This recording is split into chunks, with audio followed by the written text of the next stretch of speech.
So welcome all of you. And for today, we're discussing education. That is part 2. And we have Clarice. Clarice, I want to hand over back to you so that at least you can introduce yourself and we can get to know you and take it over from there. Clarice, the floor is yours. Hey, so can everybody hear me? Thumbs up.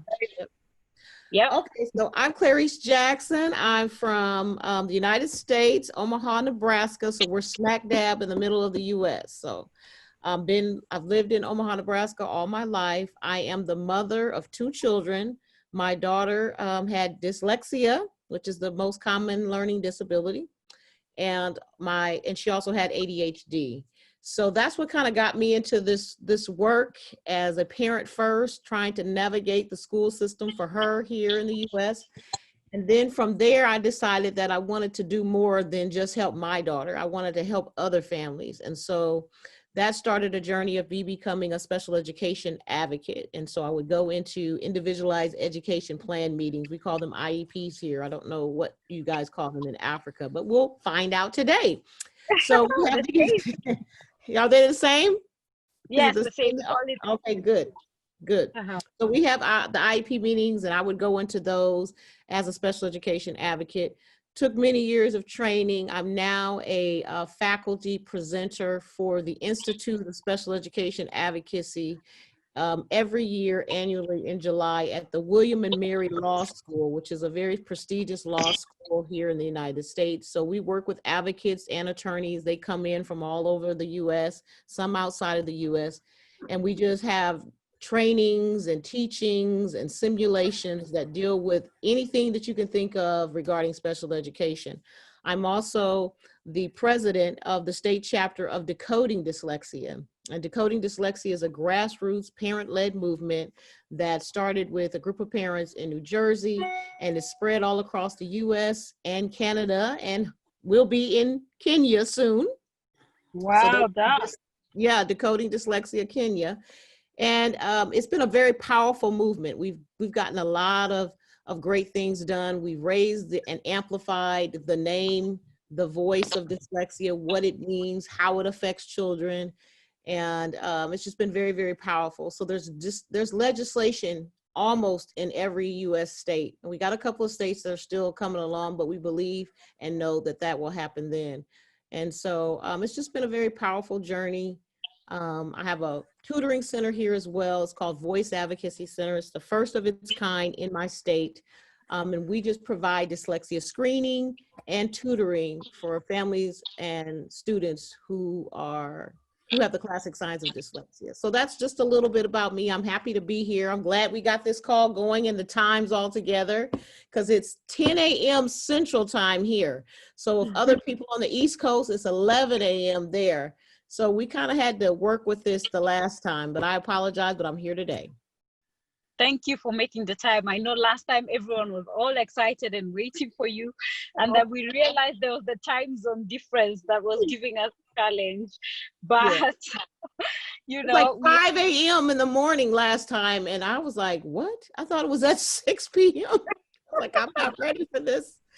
And we had one of our friends, Katie, from Wisconsin. She was very eager about being on last time, but I said it's 5 a.m. So, but I wanted to make sure for you, Sylvia. I know Rosalind just came back on, and Katie said she would start a watch party, but she can't start the watch party until we are linked on. So, are we on Andy Speaks yet, Rosalind? Lynn, can you confirm to us if we're live on Andy Speaks? Because on my side, I've sent the host, and since I'm on my phone, because I got caught up in the middle of being mother, teacher, all those things that we have to do right now, I haven't made it to my computer yet. So I am hoping that, Rosalind, have you made it yet? I'm trying, but it is saying the page can't be displayed. What do you mean cannot be displayed? Because I see Katie is trying to. Katie, I've added you on Andy Speaks, but I need you, Rose, to go live on there because you're on the computer. It's not giving me the option of going live on the computer. And Esther is trying to get in. I'll let her in. Okay. Yeah, you let her in. Okay, let her in. I'm trying to see what it needs. Do I need to make Rosaline admin on the page for her to be able to take us live on FB? Yes. Or Rosaline, can you go on your own page or on? I don't think you can do on mine, but just. Are you able to go live somewhere? Then you share with us the link. We can keep putting out the link at least for that. Because I know most people are so used to it being at 2 p.m. So that sudden change, as much as we've tried to make it a condition the whole week, can be quite a challenge right now. Okay. Yeah. Esther says she can't hear. I'm not sure. I know Maida says she can't hear us. I'm not sure why. Maida, can you hear us now? Because she's our sign language interpreter. She needs to be able to hear us for us to make this happen. Esther says she can't hear. Sylvia, I'm not. Sorry? Esther is saying she can hear. Okay. And Maida, can you hear us? Yeah. You can? Okay. Okay. Rose, how's your progress with Facebook? It is still saying the page can't be displayed. And I'm also not seeing the option for making Maida on Spotlight.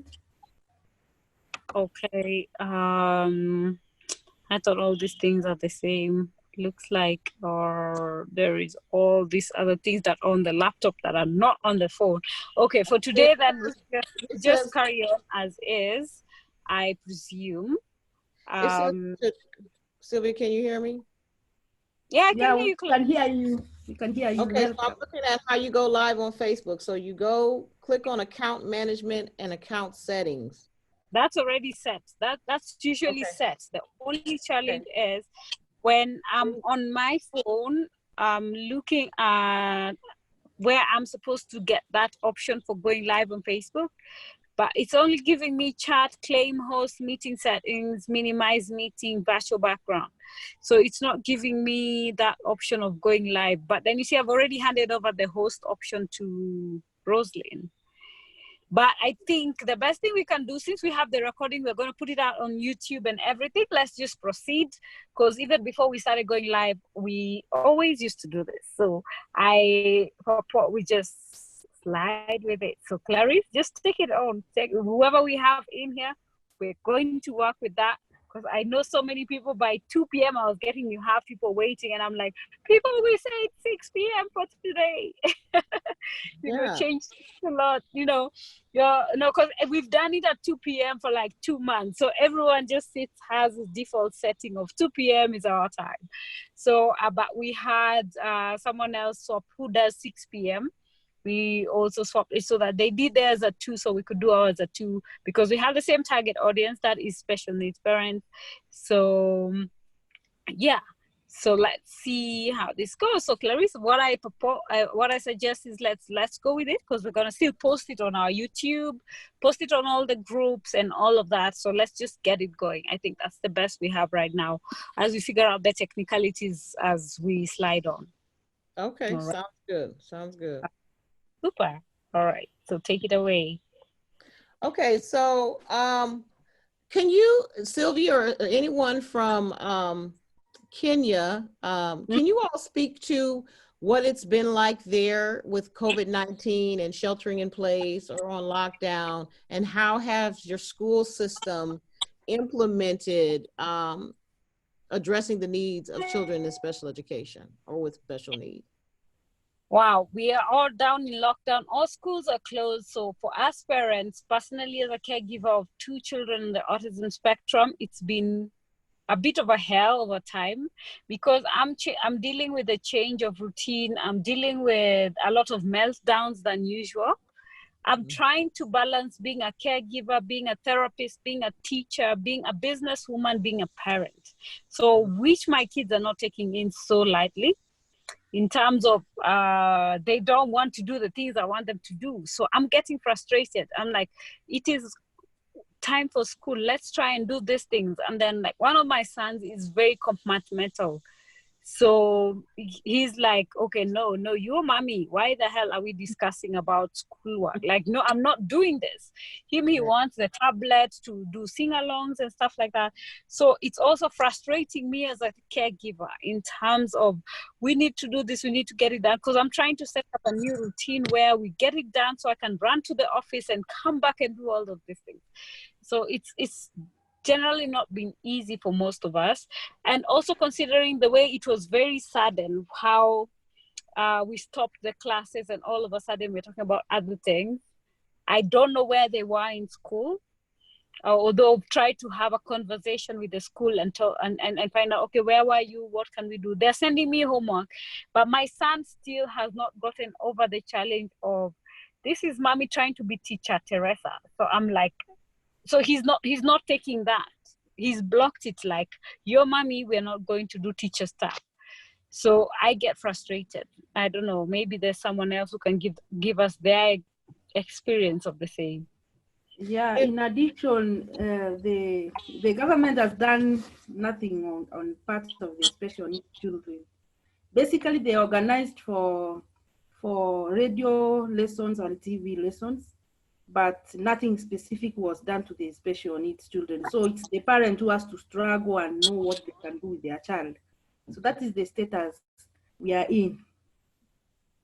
Okay, so that's what I was wondering, because it's somewhat different over. Well, there's some differences all the way around, but I just wanted to know how they were implementing from the school position, how they were implementing services to families who are at home. And so Sylvia's giving me a little bit, Rosalind is giving me a little bit. Esther, are you available by video to come in and comment?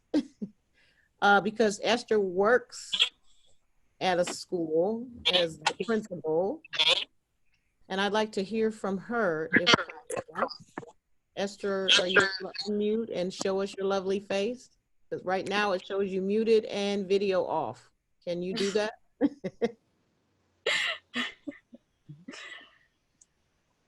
We'll see if she can come on. I'm letting somebody else in, somebody named Lucy. But so from what Rosalind said, you all are receiving your services that the school is offering, which according to Sylvia and Rosalind is very limited. It's by radio and television. Is that correct? Yeah. Yeah, they're doing radio and TV, but that's for atypical children. There is no session for special needs kids. So of course, we're trying to do things on our own generally. Like, you're trying to figure out this new thing that you haven't done before. Okay. So see here, what has happened here is COVID-19 happened just like it happened to everybody else. And school was called off. Everyone had to go home. And then we didn't really know at that point how long they were going to be off, because it was around spring break for most students that COVID-19 happened. So right after spring break, the kids didn't go back. And as the information about COVID-19 began to come in, it was determined that school's probably not going to go back into session. And so then they call it distance learning here. And one of the things that, similar to what you said, Sylvia, is that a lot of parents were thrown into crisis learning. That's what they call it over here. It can have different terms here, but they want to make the distinction between crisis learning and homeschooling, because homeschooling is a choice. It's something that you want to do, that you've had time to prepare for. It's a very structured process because you are prepared to do homeschooling. What you all have been thrown into and what we have been thrown into here is crisis learning, which is what you just expressed, Sylvia, when you were talking. When you're trying to be mom, teacher, businesswoman, all of the above, and then your children are like, well, mom, you're not my teacher, why are you making me do this? And you're trying to navigate the educational system. So that's the difference here. So what I would suggest there is that you guys, with the power and the advocacy that you all are doing there, really make that differentiation that this is not typical homeschool. This is crisis learning. And it was decided here we had to really do some strong advocacy So there's power in advocacy. There's power in the parent voice. So what happened here is that there was a question that came up with our federal government, who decides on the Individuals with Disabilities Education Plan, the act, the law. And that law trickles down to each individual state, because we have 50 states. That law gets trickled down to the local state. The local states then interpret IDEA, and they have to follow those rules. Well, when COVID-19 came in, a lot of people and a lot of teachers and teachers unions, because that's how it works over here.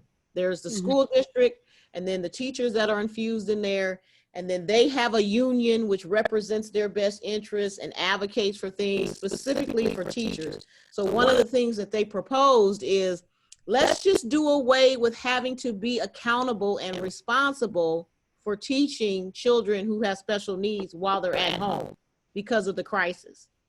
Well, most parents here and advocates were like, oh, no, no, no, no. You will not do that to our kids.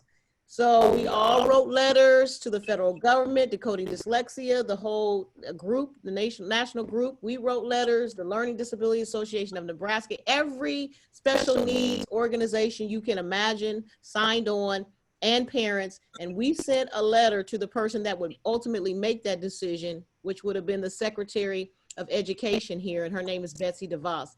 And we sent a very loud message to her that said, as long as you are providing educational services for children who do not have disabilities, you will provide services to our kids who do. And you will not make that waiver happen. And so because of our efforts, she did decide and say that as long as you're providing regular education students with services, you will do the same for those with special needs. And you guys just don't have to figure out how to do that, but you're not going to get off doing that. So can someone from there, from Africa, my dear sister country, can you all kind of explain to us, because we want to be able to help you. There's a number of different people on here. Like I said, we have some DD people on here. We've got Dr. Sean Anthony Robinson by phone, and he is an African-American male with dyslexia. He is a professor at the University of Wisconsin. He's wrote a book, and he wrote a number of books, one of which is called Dr. Dyslexia Dude. And it gives, and he turned his story of having dyslexia and trying to navigate the school system unsuccessfully at first, and all of the social and emotional trauma he went through, and not really knowing why he struggled to read. He turned that into a animated character so that young African-American students could see someone that looks like them, and specifically African-American males. And so he's just done wonderful with that. He's coming out with another one, Dr. Dyslexia 2, and he's got a number of other books. But I just kind of want to know what your process is in regards to the school system. I don't think Esther was able to come on or unblock or whatever. I don't know if she can hear me. But what is the physical structure, the legal structure for special needs? And is it different by school, by location? How does it work? Do you have the same thing kind of like I said here, or no? We're still fighting. We're still fighting for inclusion down here, because you will find, like, if we have the public schools, there is the general school with special units. They're trying to make things integrated, where you have both the special integrated in the regular system. Then we have the fully structured special schools, which are mostly private and not very accessible because of how expensive it is for most of the parents, all factors considered. So you find there is that challenge of following the curriculum. Like you mentioned, the IEPs, even our government bodies that are supposed to be overlooking all of these things have the state that, yes, IEPs are supposed to be done, but then when you go on the ground in the schools, IEPs are not being done. When we look at the teacher-student ratios, when we are seeing that it's about to be 2 to 7 maximum, we are having up to 25. And then that means also we are having all learning and neurodevelopmental disabilities all mixed up. All right. So that makes it very difficult for teachers. So they're just sitting there. It becomes more of a daycare as opposed to a learning institution. So the parents are forced to look at more of the private institutions, because there at least there is consideration of the different variables and the different needs of our children. so that they're being taken care of. I can see we have Lily on here, who is one of the core directors at T21, which is the dyslexic side. So maybe Lily, you could contribute, and then we hear from your side. What's your thoughts on what's going on the ground on that side of dyslexia, now that at least we know Clarice is a specialist on dyslexia? You can tell us what's on the ground, because I'm speaking from the autism side of life.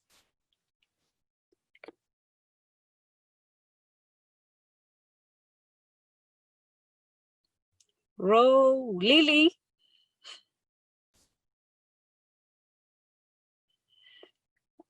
Lily, are you there? Okay, seems that Lily is not, I don't know if she can hear me or not, but so generally that's how the setup is. I can tell you, even from the Ministry of Education that we have, they have a special education department, which the basic question of how many special needs schools we have, they don't have that data. So that tells you how bad that is. I also went to a school, a public school. I went to the head teacher's office, asked how many special needs students do you have? She gave me one number. I look up on her wall. The statistics on her wall are different. The statistics she gave me are different. The statistics the teacher gave me are different. So that tells you there is no attention to this specific special group. So we're still fighting for that recognition, for that balance and consideration. Like, our children also matter in terms of they're in school, we pay fee, give them what they deserve. Just don't clap them in a room and say it's a special unit and that you're doing something about it. Perhaps also it's all about resources. It's like the government distributing the resources, they are few, so the special needs schools have very few resources, very few teachers, as Sylvia has explained, and they lack those caregivers. Even as the teacher is teaching, some need to be taken care of. So it's really a challenge. Like, there is a school I went to, and in that school, the parent or the nanny had to accompany the child to school as the teacher teaches, because the school is not affording to have those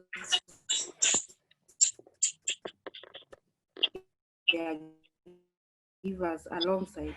So it's really a big challenge with our kids. They are almost just like daycares. They are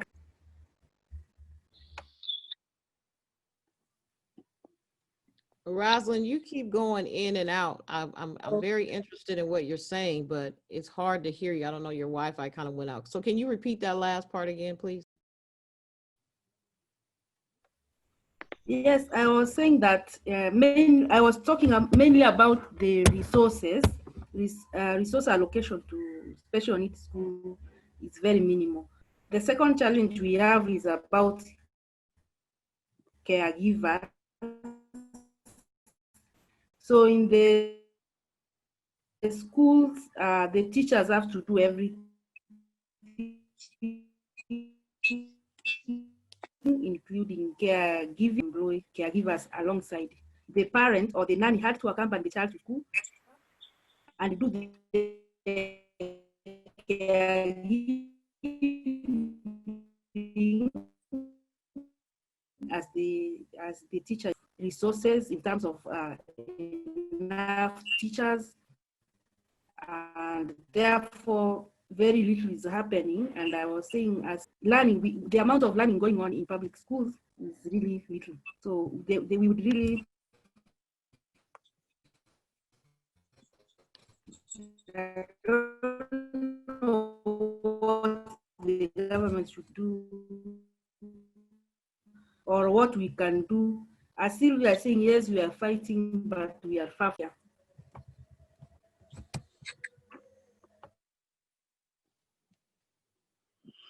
Clarice, just to add on, I think because we can't hear her well, but I can get a close knit of what she's talking about.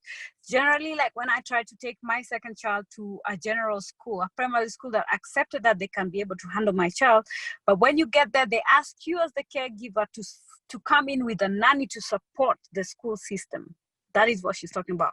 If we look at the resources, the IEP, the actual equipment that is required in a classroom setting, we do not have that in public schools. In primary schools, it's still limited.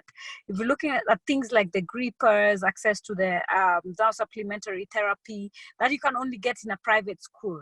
Because when I did my research, if I go to the UK, you have the speech therapist coming in, the speech therapy being, and the occupational therapist being very active in the upbringing of the child.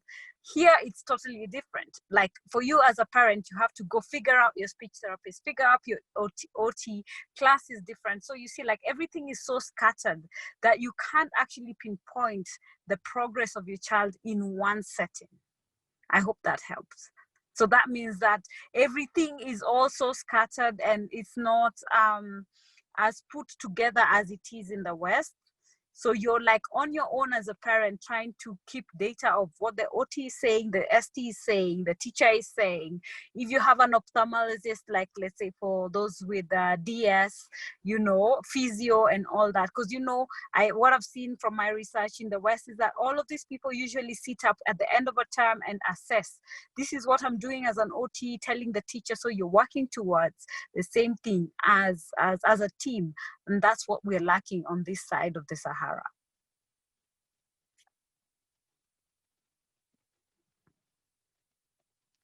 We here, you guys hear me? So we here in the US are, trucking away, and we're thinking it's a long uphill road, but good Lord, you guys got a long ways to go. But I want you to be encouraged though, because I mean, it started out that way for us many, many decades ago, unfortunately. But IDEA has been around for a long time. I'm just wondering, how we can best support you, because it's really, really important to me that all children who have either dyslexia or special education need, they're both very, very close to my heart, that you guys have the resources and the information that you need. I think it's very daunting, and that's the difference here in the US and the West, is that parents are not supposed to provide the services or trying to figure them out. We are a part of the team and we work towards what's in the best interest or the most appropriate thing for the student, but having to come into a public school setting and direct them on what your child needs based on what you're telling me is very backwards from how we do it over here.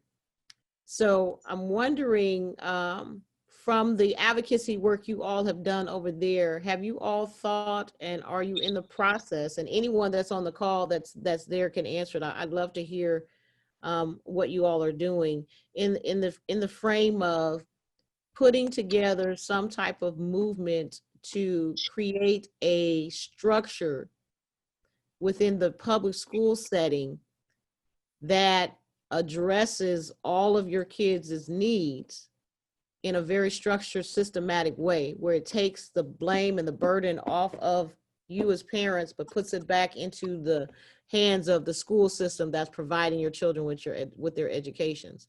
Has anything been started or thought about in that respect? That conversation with government, but you see, the sad situation here on is, if I'm not affected by it, then it doesn't matter. It's not on my priority list.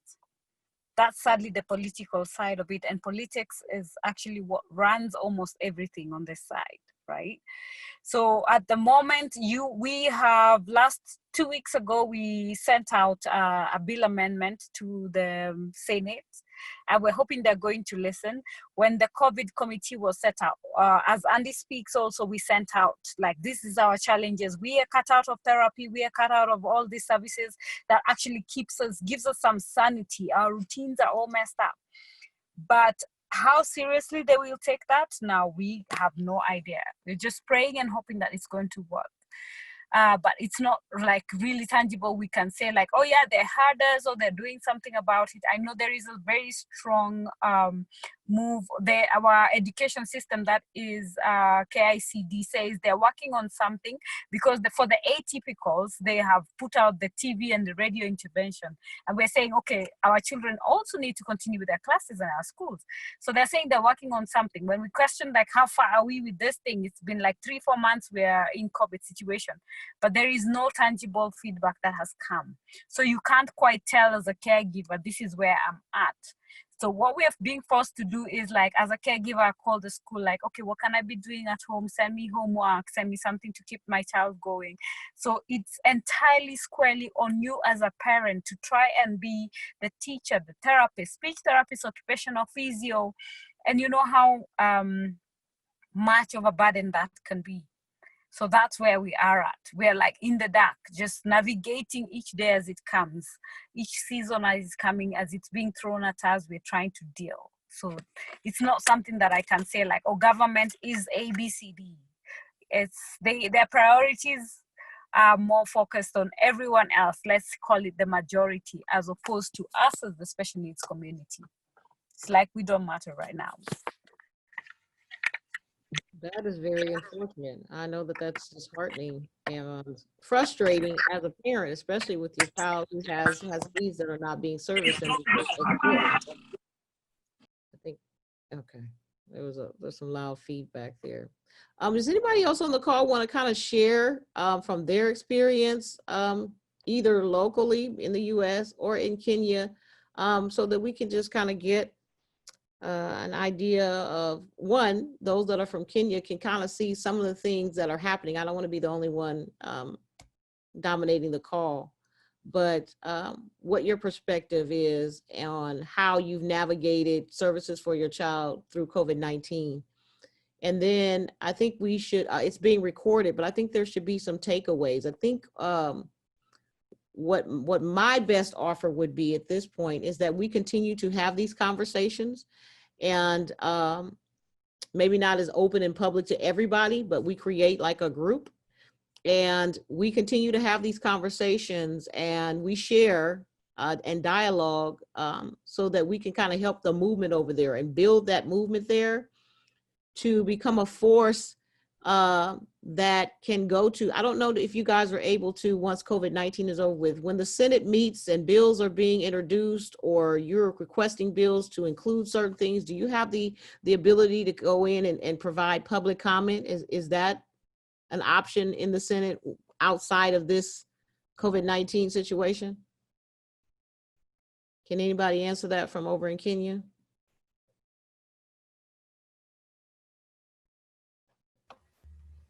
Can everybody hear me? Nod. Yes. Okay. Yeah, we can hear you. Okay. Yeah, but maybe repeat the question, please. Okay, so my question was, outside of you guys being sheltered in place because of COVID-19, in the normal situation, and the Senate is making the rules over there, and Sylvia was talking about how she had requested, or you all requested, some amendments to a bill, but you don't feel like you're being heard. You following me? Okay. Yeah. So what I'm asking is when a bill is introduced by the Senate, are parents and public citizens able to come to those meetings and to provide them with comments as they're trying to figure out if they're going to pass the bill or not? Do you guys get to do that? Not really. What we did was to write the suggestion to the bill and the decision. Ours ended at the writing. So you said you get to write a letter to the physician?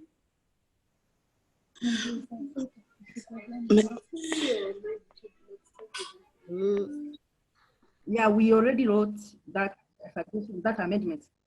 So we are waiting for the Senate to decide. After that, they gave us an opportunity to write to them in the normal circumstances. Yes, someone can write a petition, but again, it all depends on the Senate. They are the ones who are going to decide on that. We can only write about it.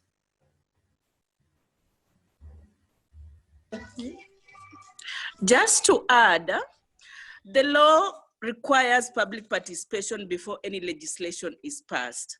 However, as to whether it really takes into consideration what submissions are made during those public participations is another story. So at the end of the day, it requires a lot of lobbying. You need to have gatekeepers even within Senate to help you take forward whatever propositions you're putting, even if it's amendment or whatever it is you're asking to be included in that law. I think that's where we have a disconnect in Kenya. That's good information. Is this Lucy talking? That's Lucy? Yeah, that's Lucy. Clarice, that's Lucy. Hi, Lucy. Okay, Hi. so Lucy, can you repeat that one more time? Because I want to write this down because I want to kind of help if I can, however I can. Okay, what I was saying is that the Constitution requires that before any legislation is passed, it has to entail public participation. However, the disconnect comes in the sense that, one, you'd find that the time when the notice is given of a given bill that is before Parliament or even the Senate, the circulation is not to the wider public or to the concerned persons. So at the end of the day, unless you have gatekeepers within those institutions, you may not be able to influence the direction of what is being stipulated or proposed to be stipulated. And even where you've gotten a chance to submit your submissions for propositions for possible amendments on the draft bill that has been tabled before Senate or Parliament, you find that unless you have again a gatekeeper or you're conducting aggressive lobbying, you're conducting online advocacies around it, then you find that your propositions are again at the same time being left out and not being taken into consideration. And you'll find again, when it comes to special needs, and more so, personally, I'm a parent of an autistic child, we don't have that concerted efforts that we are all connected and we can voice our issues collectively. So that again makes us miss in those spaces when we want to influence. Yeah. Okay, so it sounds like you kind of have a similar process here. We have, they're called lobbyists here as well. So they're the ones that their main job is to meet with senators, get to know them, and then based on who they work for or who's hired them to push a bill for them, then that's their job. That's their sole job, is to do that.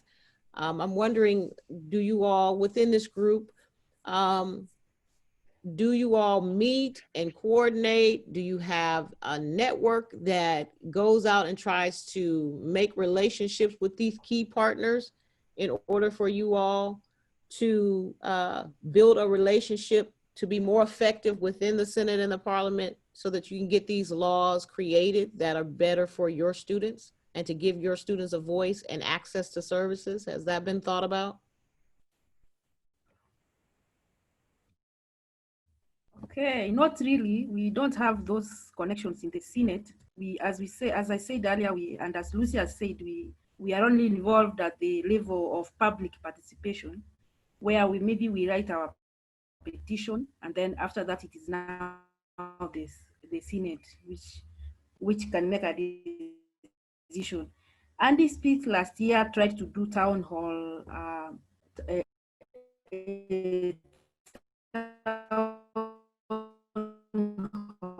discussion whereby they invited and and our challenges, and at the very beginning we are at the scratch.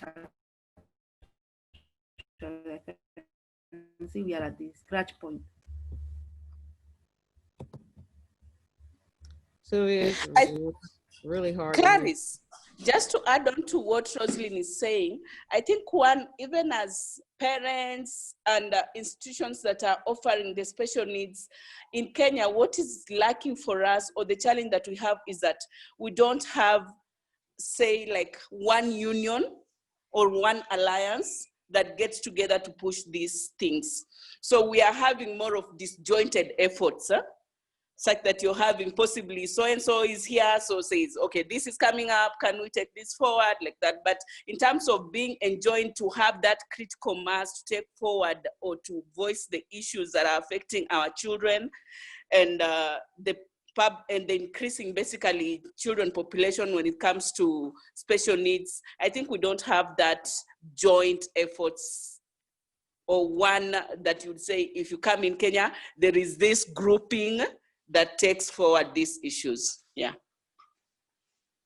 All right, that's what I was getting at. So there, you don't have that allyship amongst you all. So there's not a defined group that can start working to tear down or to build up, whichever way you want to look at it, the movement that you need in order to become effective in advocating for your students.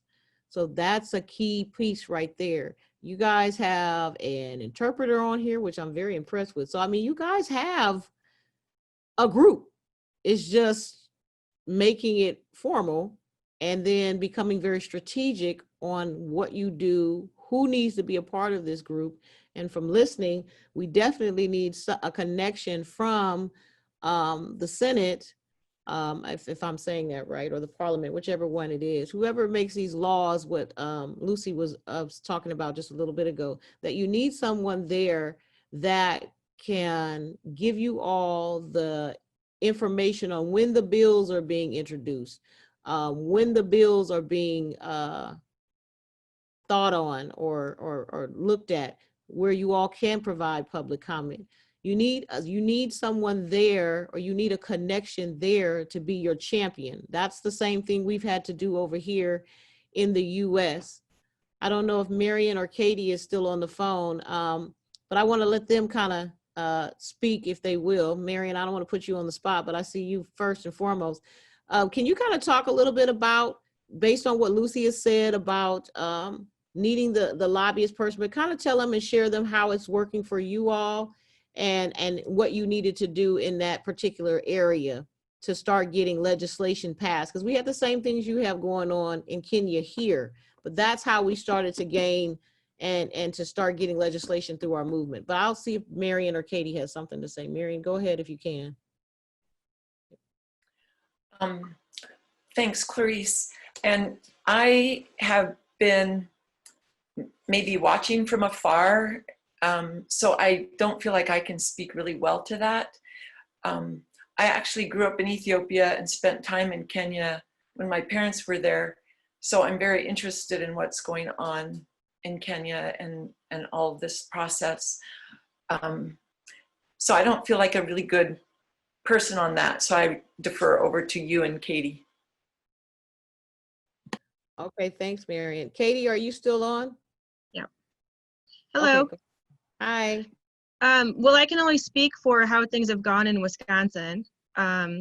We finally had some legislation passed regarding dyslexia in the fall, and it was pretty much a full-time job.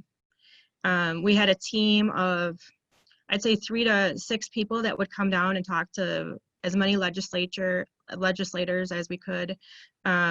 We hit all of our senators, which was, I think, 33 senators and 50 some assembly people, which is our equivalent of the House. And we would just talk to anybody that would listen to us. And we finally had to have some staffers or aides to the legislators that had dyslexia in their family. And they kind of helped drive some of this legislation behind the scenes that we didn't even know about. And so it was pretty, it was pretty great. But I feel like we're building a team of people to work together. And I had commented that it would be helpful if somebody in your Senate had a family member that was particularly touched by a disability, it could be any disability, and would champion some sort of legislation. So I would just keep talking to people. You never know. I had no idea these aides had family members with dyslexia. I had no idea. And so they can kind of work behind the scenes and try to help out too. So that's what we've been doing in Wisconsin, is just talking to as many people as we can. And you know, you feel like you're hitting a brick wall, but then later people will contact you and say, hey, yeah, we support this, or, oh, have you talked to this person? Because you can't talk to everybody. So that's what's worked here. Thank you, Katie. Appreciate your feedback. So Katie is with Decoding Dyslexia Wisconsin. Again, we've got those chapters in every single state. So I know that in Kenya, you know, it can be very spread out as well. So geography wise, you know, I don't know where everyone is and if it's hard to get together in person, but you have this mechanism of Zoom. I'm just suggesting that this become a more formal group rather than having Zoom meetings to have conversations that's open to the public. My suggestion would be that you start to have more of a closed meeting with those who want to really do the work of trying to bring about some systemic change within your government and infrastructure that impacts education, whether it's autism, whether it's special needs, whether it's dyslexia, which is considered a learning disability. And you guys became very strategic in that. I think what Katie mentioned is very, very key. If you can, if any of the people that are in the Senate have spoke to or alluded that they have someone in their family that has a disability or has dyslexia, then they would be one of the people that I would reach out to and try to make them what we call over here our champions, because what it usually takes is a senator or someone who is impacted by the disability, who can identify with your struggle, who can identify with what you're having to go through. And then they bring forward a bill that is drafted by you all. So I think that those would be some starting points for you all to start thinking about.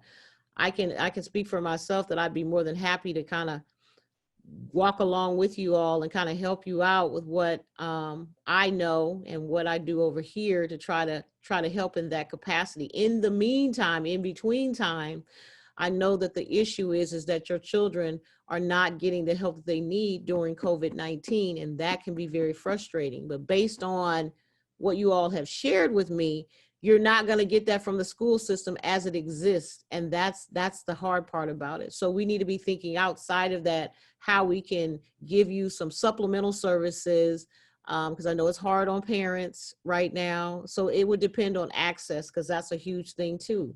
A lot of families may not have access to the internet or things that you can do online. So then you have to think about, okay, what can we do with what we have? And I remember Esther telling me that the libraries really don't offer a lot of information there at all. She said that even books on dyslexia were very limited at the library. So is that the case overall over there as regards to books and resources? Would that be a true statement?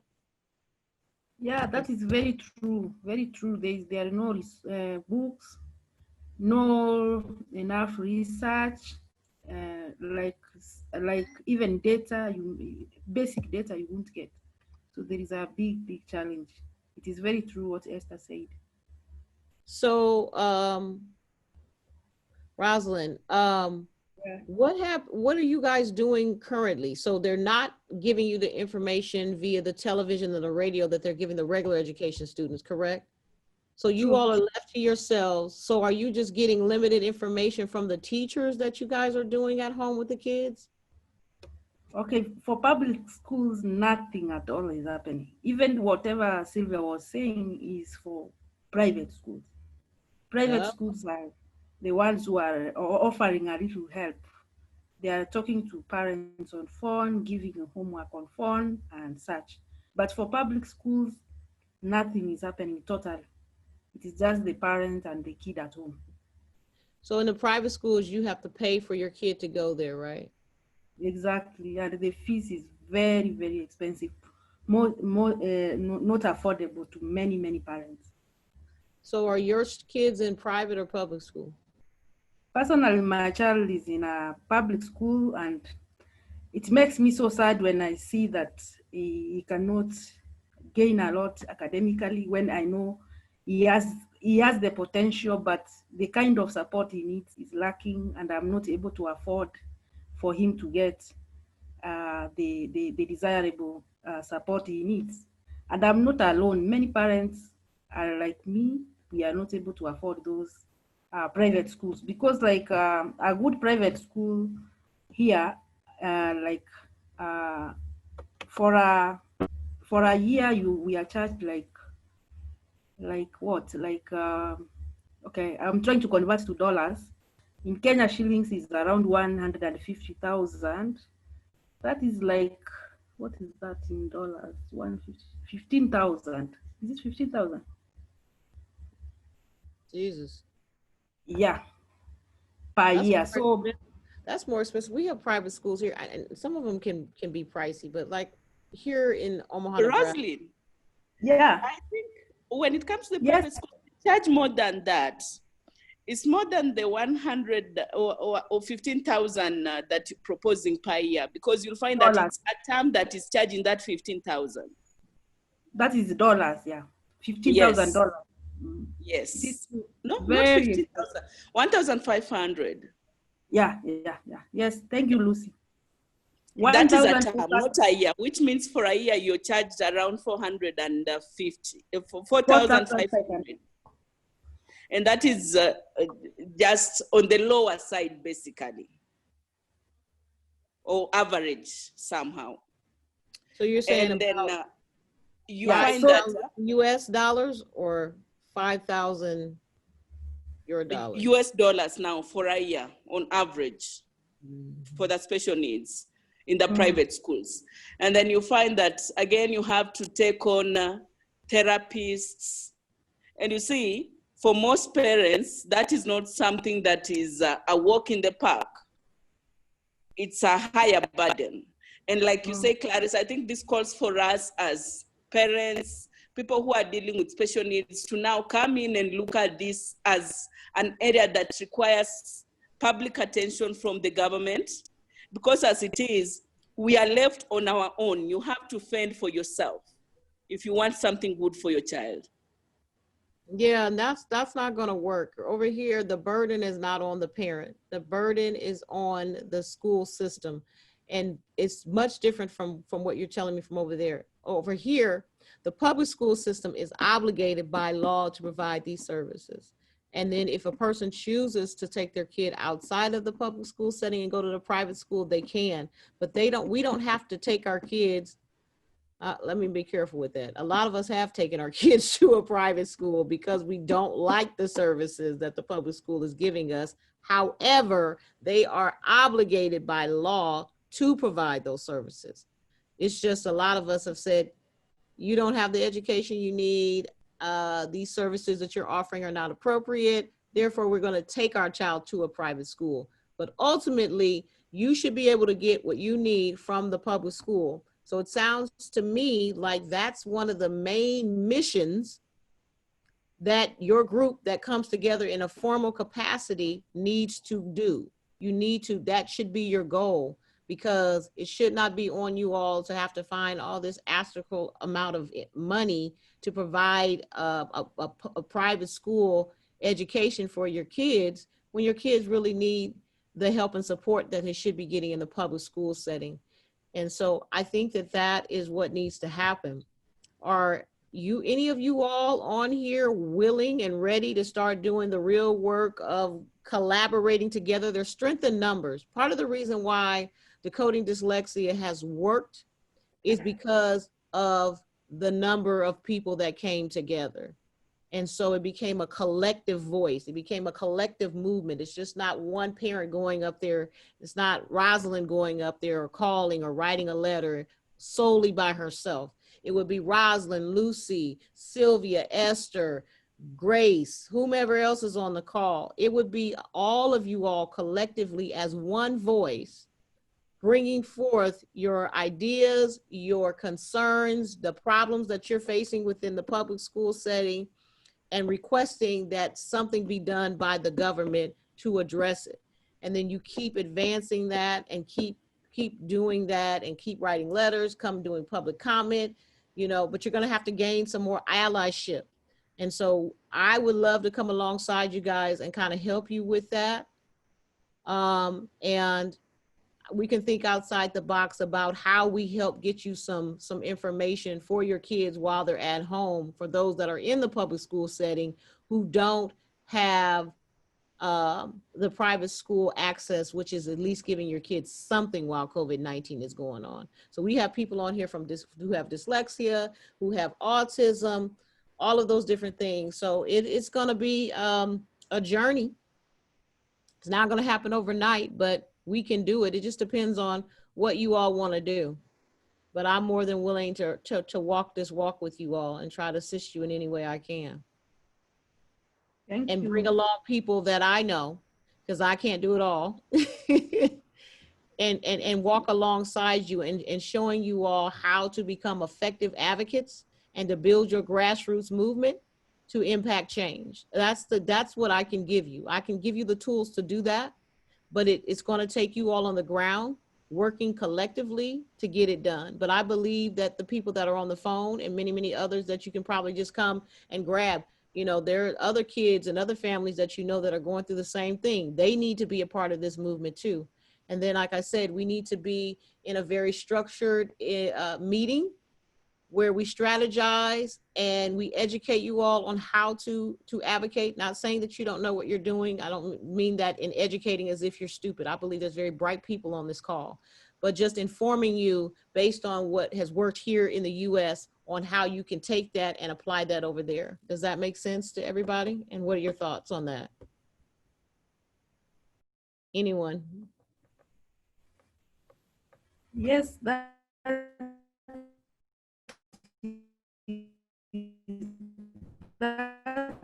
will really help us. By us coming together and then lobbying the government to listen to us, I think that will really help. However, as you have said, it's a long journey, it's a process, and meanwhile our kids are still suffering. Yep. So that's what we feel. Yeah, so we even as we fight this we wait for it to happen. We may need a quick solution to our children meanwhile as we move on. Yeah, I definitely get that. And so I'm willing to help figure out resources. And I don't know how. I can't hear you. Just if I might just contribute a bit to that, Clarice, I'm just trying to think, looking at the unity that we require as caregivers to be able to push this agenda forward. I'm speaking from experience of the time when we tried to have and host, we called it Neuro Digest, a town hall forum, to just air grievances. And then we had some of the government stakeholders present to tell us what's in place, just to clarify, so that we know how to take it from there. But when you look at the response from most of the caregivers, you find that it's like we're depending on some of us to do some of the hard work and we wait to just reap the benefits. That's one of the things. And apart from that, you will find that there is the challenge of, I would want to be there, but I don't know what to do with my child so that I can put them, like someone who can just support me with holding the fort so that I can go out and try and join in the movement. So some of those are some of the challenges that we find. And also, if you look at the political side, because everything down here is politicized, if it doesn't touch on a family matter of a person who's of influence, then it's not a big deal. You understand? So you will find that if no politician actually feels the pain that we feel as the neurodiverse community, then it's not important, you know? So that makes it very, very difficult for us to push our agenda. Like now, the way we sent the bill forward to the Senate, yes, we did push it forward. We have one person trying to talk on behalf of the entire neurodiverse community, plus the physical disabilities, plus, you know, the whole group. So you'll find that your issues will be either be minimized or trivialized because they actually cannot feel the pain that we go through as caregivers. And it makes life very, very difficult. That is the challenge. So what we've requested is if we can get a moment on the floor to air our grievances in person, and you know how hard that can be. So that's what we're trying to work on right now. But then the other question I'd pose, like right now, what we're going through as caregivers, what are the home hacks that we can do? Because every time I think, for me as a caregiver of 2 kids, I have an autistic parent at ADHD. My child is both right and left-handed. That drives me crazy because I don't know what I'm supposed to be focusing on. And they both have different ways of learning.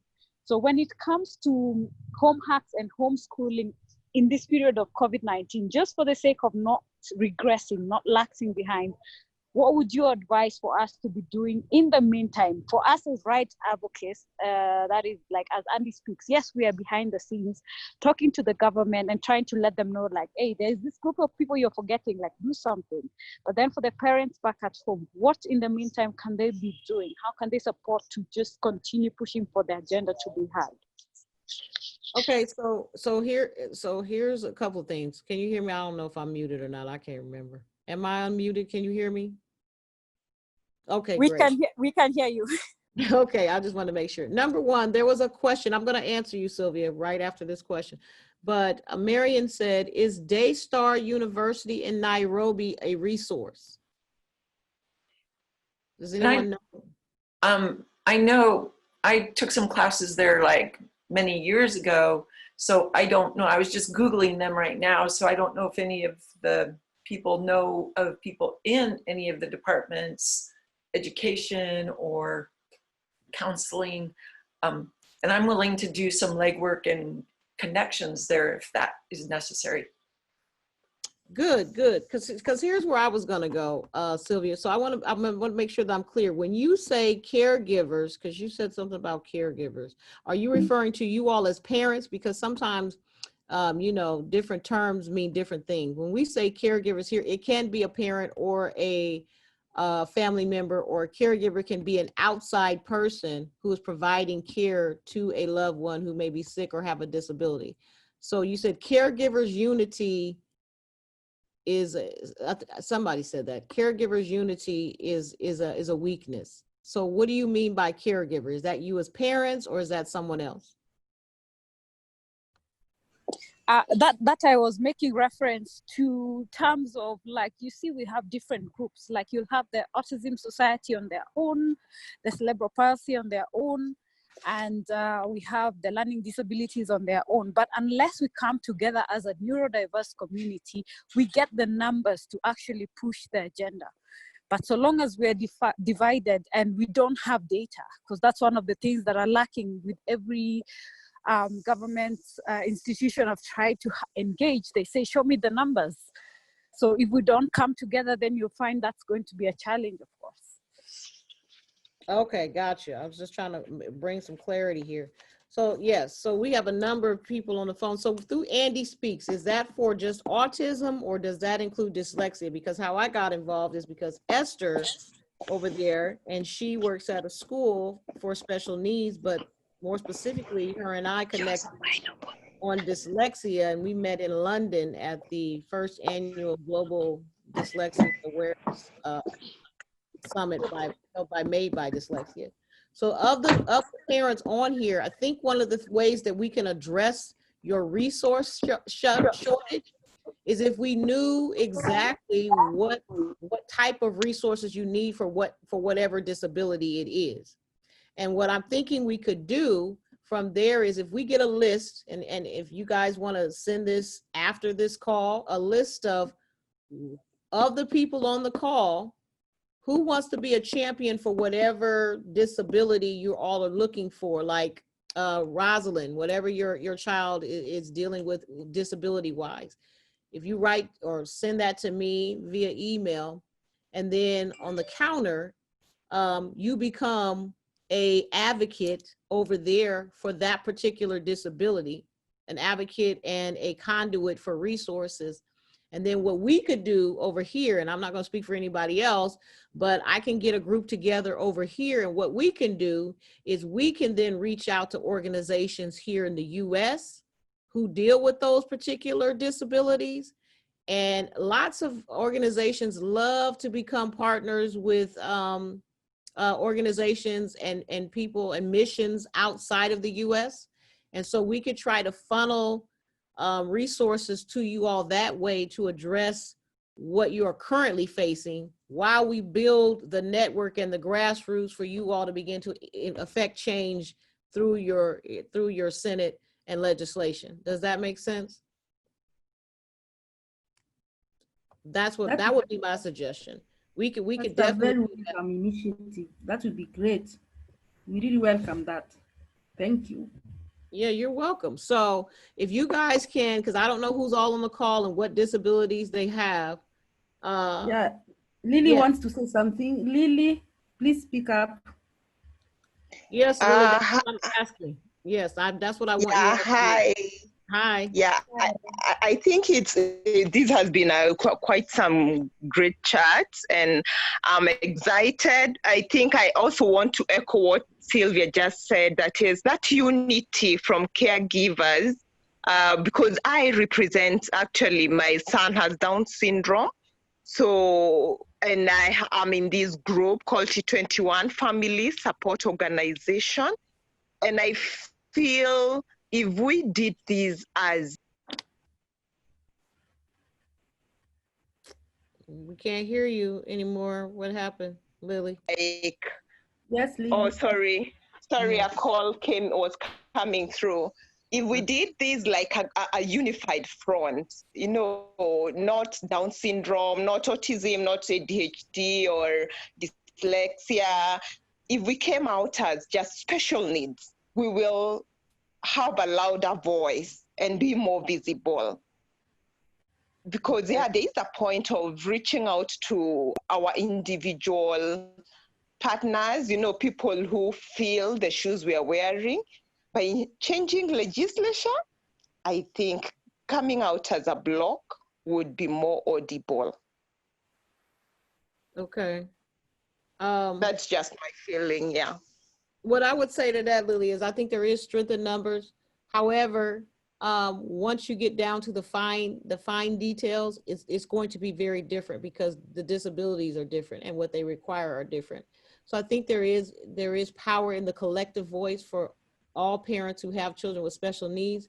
But when you get down to concretely nailing out what kind of support you need, it's going to be very different based on the fact that your kids, one has Down syndrome, one has a learning disability, one has autism. So I don't know over there. Over here, they've broken down the disability categories into 13 disability groups. So I think if your group is made and it's made collectively, as you all are suggesting, because you all are there, and so you would know better than me. You are your child's best advocate, and you guys are going to be the best champions of how we impact change. But what I would say is, once you create this group and part of the process, I would have to go by what I know has created some level of structure and has been working for us. It still needs tweaking. We're doing that every time we get into legislation. But I would say that you would need to then break your group within the group, not apart, break your group within the group into 13 disability categories. And you'd have like 13 committees within that group who then streamline and focus primarily on that disability category. So there would be a group for learning disabilities. We call them specific learning disabilities over here. There would be a group for we call them multiple disabilities. So that would include probably cerebral palsy and Down syndrome. They would be in that same group category. And I can get you all of the different, there's one for ADHD over here, that category that it would fall in, it would be OHI, which is other health impairment. But there's a way in which you can break this down in a structural way, but still be infused together as a group. Does that make sense? What I'm saying? Yeah, it does. So what I would be thinking about, because I hear what you guys are saying, and you're saying collectively to bring all of the disability groups together and to become one voice is going to be more powerful than you all being separate as you all are now. So what I would be thinking about and looking and trying to come up with is, how do we get someone from these particular groups who has the time or can make time? You know, and one of the things you guys might have to do over there is, if you all create this group, and I don't know where you guys live in comparison to each other. So those things would all have to be worked out. Okay, while Rosalind is going or working on this situation, Lucy is going to be the person that takes care of the kids while she goes and she does what she needs to do this particular day. And then the next time it happens, all of you all may not be able to go, and somebody else is helping with the kids while Lucy goes and does what she needs to do. I'm just using you all as example. I don't know, I'm not telling you guys to do that specifically, each one of you all, but there's ways in which we can work around this to become the strong collective grassroots movement that you need. And the thing that I want you to remember, these are your children and these are your schools. And you have to have that mindset, and that should be the power of the movement. These are our children, our schools, and this is what we need from this establishment. And we're not gonna take no for an answer. We're bringing our kids to this public entity, but we want them to be provided and appropriate. And that's one of the terms that we use over here in the US is appropriate. Why do we say appropriate? Because appropriate says just give them what they need. We're not asking you to provide them with the King of England or the Queen of England education. We're asking you to provide them one that's appropriate, that they can understand, that helps them to be the best person they can be based on how they learn and based on their disability. But that's what that is. So, is this something you guys want to do?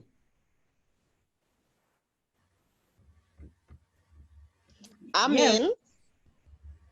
Yes, Lillian.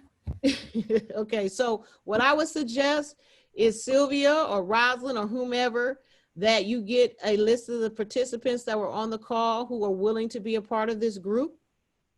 That would be the first thing. Is somebody taking notes over there so that you guys can go back and do this and talk about it once we get off? Okay, so okay, Rosalind, so that I would say, find out who wants to be a part of this group from this call. And then from there, break down what disabilities your kids have, so that we can start trying to figure out what type of resources we can try to get to you in a quick way while we're working on legislation. Then when you find that out, find out if that particular person, like Sylvia is with autism. Sylvia, do you want to be the autism champion? So the advocate, what I mean by that is once we find a resource to push autism learning information and resources to Kenya, that she will be the conduit to help other families who are in the same situation and be able to get that information to them. So we keep a flow. And then if somebody has cerebral palsy, that person who's on this call, if not, then we need to find someone who has a kid who has cerebral palsy, who be willing to do that, to be that platform, to be that conduit to get other families who have cerebral palsy, their kids who are out of school right now for COVID-19, so that they'll push that information to them as well. So that person needs to, yes, this is what my kid has, but then we need to find someone who's going to be that champion and that advocate to help other families in the community to receive the same information, if that makes sense. And then their name, we need their name and their contact information, right? Okay. And then we need to come up with meeting times of the group. And then we need to figure out who else we need to be a part of the group to help start pushing legislation. We need someone who truly understands how the legislation works over there. Whether we get that information online, but it's information that you need and it's information that I need, so that I can have some level of understanding of it. And then I can kind of compare and contrast what's happening here in the US and what is working here. And we could try to emulate some of that language into how you guys move forward over there. That might be helpful. And then if there's someone there who, because you said these libraries are lacking, you know, to try to help build up a library with resources for you all. Those are the things that come to my mind. Anybody else have any comments? I see someone. Lucy said my interest is autism. Liz said autism. Grace said she's in. So if you just look at the chat, Rosalind, you can see a lot of different names on there. And Lucy said, I think that's what we should all be looking into and coalesce together. So personally, Lucy says she's in, Lily's in, Grace is in, Liz is in, and both Liz and Lucy, their lane is autism.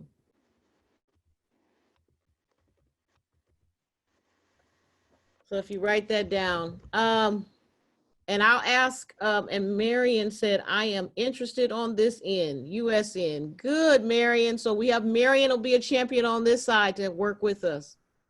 Thank you, Marion. We appreciate you. So I'm fully confident we can get this going. The thing that I need from you all right away, I'm gonna give you my email address, is I need to know from those on the call, what your child's disability is, and what type of, I know you may not know this, but just tell me what their disability is and what you've been told or what they were doing in school prior to COVID-19, what kind of help they were getting. And then I can try, along with Marion and some other, and Katie said she's interested in helping from the US also. So good, we've kind of got a Kenya-based US-based Kenya advocacy group going to try to help get some resources flushed your way. Okay, so I sent you my email, and I'll ask some other people to join on from this side, and just tell us what your child's disability is, and if there was something that was happening school-wise, what kind of services they were getting. And email that to me as soon as possible so that we can start working on this end to try to find some resources to push to you all. Does that make sense, everybody? Yes. Okay. I think that's what we need to do. And then once you get the names, Rosalind, of everybody on the call that's in, get their name, email address, and phone number. And if they have Facebook, what their Facebook name is, because that could be a great way to do this. Facebook now has the ability to do like a chat room that looks kind of like this, and you can put it in a group form. So we might do some talking over there as well. So if everybody wants to put their email address in the chat, Lily already put hers that said that they're in, and that way Rosalind can write it down and have it. And then what I also need from you, Rosalind, is like for you, what kind of access do you have? Do you have access to the internet? Which I'm assuming you do because you're on here. But that's the information that we need for people that we're sending resources to. Do you have access to the internet? Do you have a computer? You know, is there a computer available for your child to use for resources? That way we know what kind of information we can get to you and how fast we can get it there. Okay. Okay. For those on call, I've given my email address on the chat. You can send me your details, then I can put them together. Okay.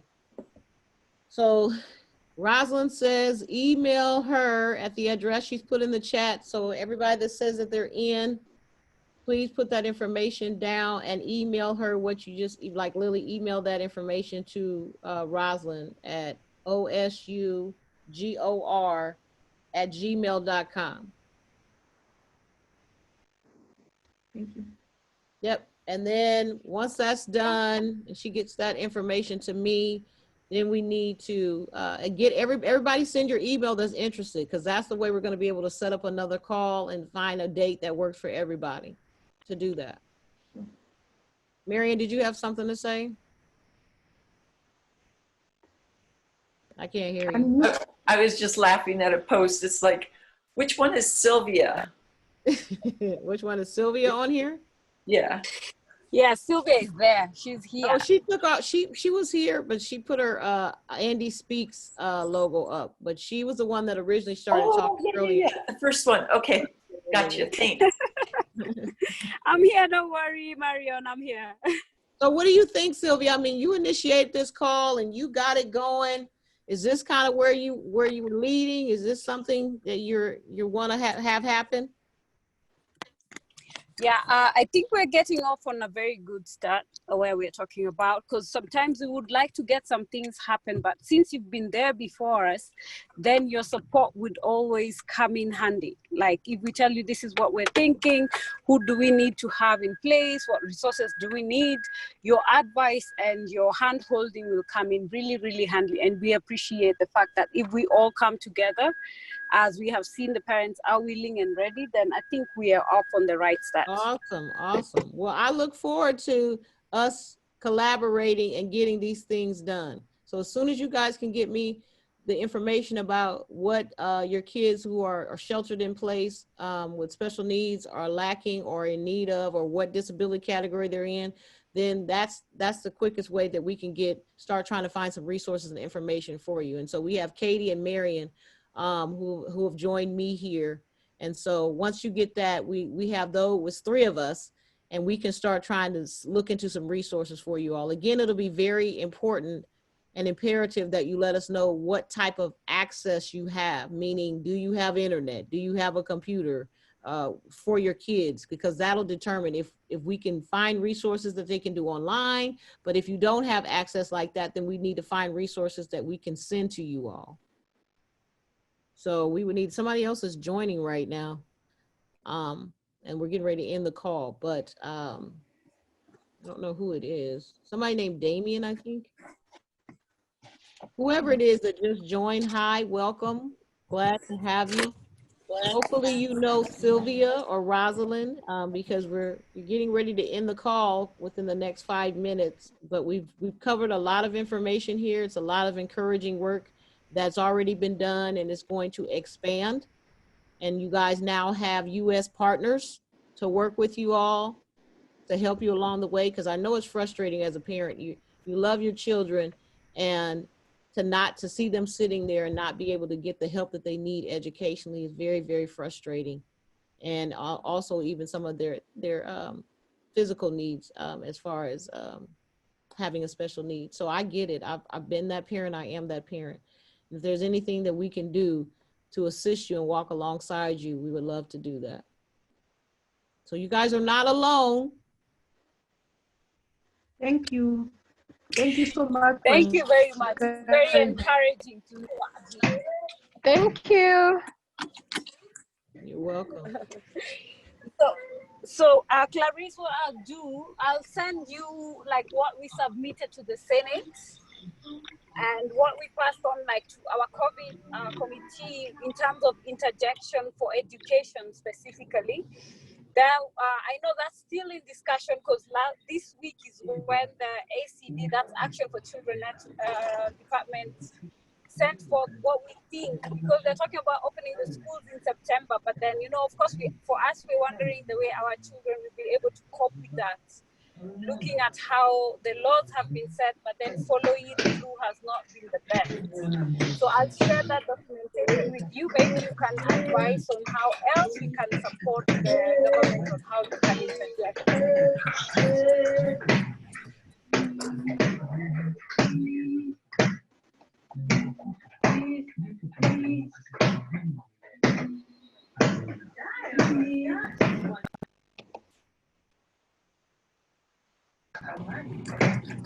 Can you hear me?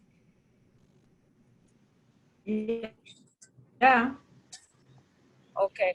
So yeah, that's from my side. Unless there is anything else we have pending from anyone, any thoughts, any last ideas?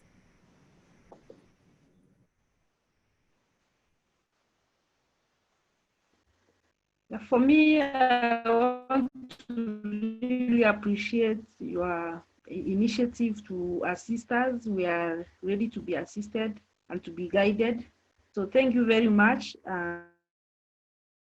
And we will continue working together. We are giving this chance to any person on call to make their concluding remarks. Anyone? Yeah, Lily, you this look is like Lily. you want to talk.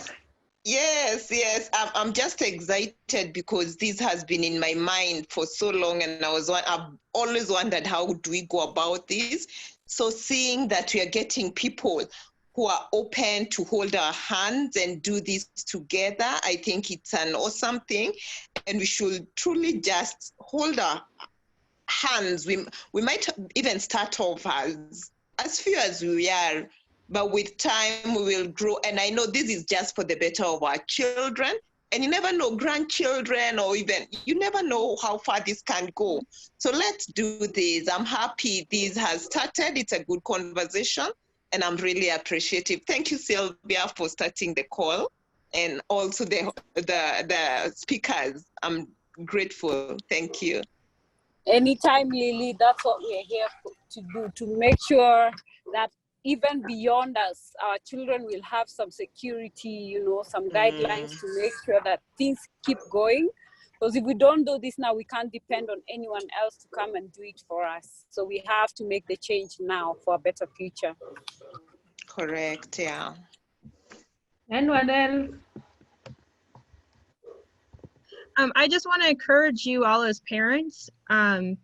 You know your children best, and you can definitely educate them in a way that supports their needs. So be encouraged that that you can do it as parents. Thank you very much. Who was that speaking? so They need to know who was speaking. Who was speaking? Who just said This that? is Katie. Thank you, Katie. Okay, Katie. I just want thank you, Katie. Thank you, Clarice. Thanks, Sylvia, for organizing this. Thanks, Rosalind. I think this is the first time I'm getting space that I'm interacting openly and acknowledging that there is help that can be out there, that can be tapped into to help in this journey. And I'm quite grateful for this opportunity, because I think most of the times I just bottle it in and strive to see how I can change the situation on my own.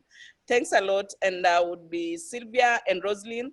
Personally, I work so much in advocacy issues, so I would really love to take up anything that would help us to advocate and change the tide as it is currently to help our children. So, of course, please, as you create the list, I'm number 1 on the list, and you can tap on one. I have a legal background, although I don't work legally. I'm more into policy advocacy, so please, whatever opportunity, I'm writing to you, Rosemary. So whatever chances that come up, please just reach out, and I will be glad to take things up. Thank you so much. That is clear. Thank you, Lucy. Actually, one of the things that we needed a legal person on our team to advise on some of these things that we're doing, to give us general guidance and advice on the best way. Because when we're working on the documents, you know, we are working both as caregivers and with the little information we know about the Constitution, the CRPD, which we sign on as Kenya, and SDGs. But I believe the legal background will be highly appreciated. So we can speak directly and know if you'd like to join our technical working groups on the department, at least for law and policy, we'd appreciate that. Thank you. Anyone else? Okay, this has been a very interactive session. We have really enjoyed and learned a lot. So I want to thank everyone for making up for this time, and I want to hand over to Sylvia to say the final remarks, and maybe give Clarice a chance to also conclude. I think she didn't conclude. Sylvia? Let's start with Clarice, so I do the vote of thanks. Okay, Clarice. I appreciate you guys inviting me to come and to speak and to share, and for your transparency and sharing with me all what is happening there. And I'm just excited. I'm humbled. I want to be of help to you all. So I'll do whatever is in my power to help you, because I believe that all children deserve an appropriate education. And I know that you all, as their parents and caregivers, love them tremendously, just like we love our kids over here. And it's hard when you can't help them. And so if we can be of any resource just by going and asking people and trying to direct resources to you, That's of little consequence to us, and we can definitely do that. And walk alongside you guys to build up your movement, because I know you guys are going to be powerful. You're already powerful. Look at you. Look what you've done already. You guys need to give yourselves a round of applause, because you guys have already started. You got powerful Sylvia, you got Rosalind, you got Lucy. Your voices are strong. Lily's voice, strong advocates on this call. And you guys are going to do what no one thought you could. And it's going to change not only your children, but their children and their children's children. So that's all I have to say. Thank you. What an encouragement. We are so encouraged, Clarice. Thank you so much. Welcome. You're welcome. Yeah, Sylvia, now you. Thank you very much who joined in. Thank you for your contributions. And I'd like to say, Clarice, thank you very much for setting aside your time and at least for encouraging us to make these things happen. You know, sometimes here in Africa, like we say, we talk about Ubuntu, like I am because you are. And since you have gone ahead of us, you have made these things happen out there. As we are trying to catch up and also do the same for our children, we appreciate your support and the general offer to just walk this journey with us and guide us. We really, really appreciate. And for all the caregivers who are on this call, for setting your time despite the changes, because we are also comfortable with our 2 p.m. and I know all the things that we need to be doing right now, making dinner and taking care of the family. But you're here to just stand for your children and be their voice. And that is what we stand for as Andy Speak. We say, let's embrace our differences. Let's be the voice for our children.